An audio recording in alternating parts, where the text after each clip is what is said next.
NTRC কর্তৃপক্ষ অনেক সময় তাদের নিয়োগ দেওয়ার কোনো যৌক্তিকতাই নেই। 35 বছর প্লাস হয়ে গেছে, তাদের কিনা তারা জল্পনা পরিকল্পনা করে, অথচ আমাদেরকে উপেক্ষা করে তারা কিভাবে নতুন সিদ্ধান্ত নেয়।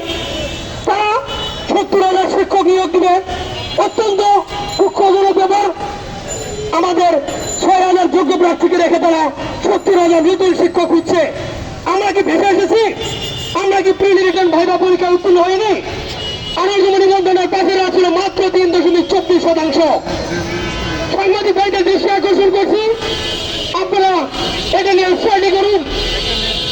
দেখুন, আনন্দমণি নিবন্ধনের প্রিলিমিনারি পরীক্ষা দিয়েছিল 18,65,719 জন প্রার্থী।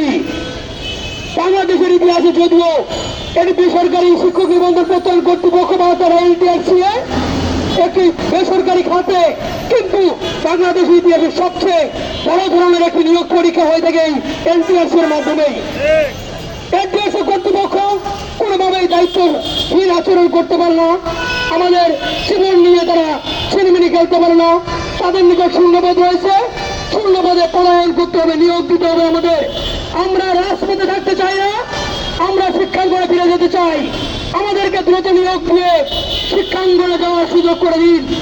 আমাদের যদি নিয়োগ প্রক্রিয়া বিলম্ব করা হয়, আগামী দিনে তরুণ প্রজন্ম মেধাবীরা শিক্ষকতার মতো মহান পেশায় আসতে চাবে না।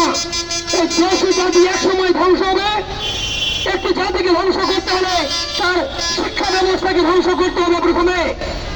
অতীতে আমরা দেখতে পাচ্ছি বিভিন্ন ধরনের বাণিজ্য, নিয়োগ বাণিজ্য হয়েছে।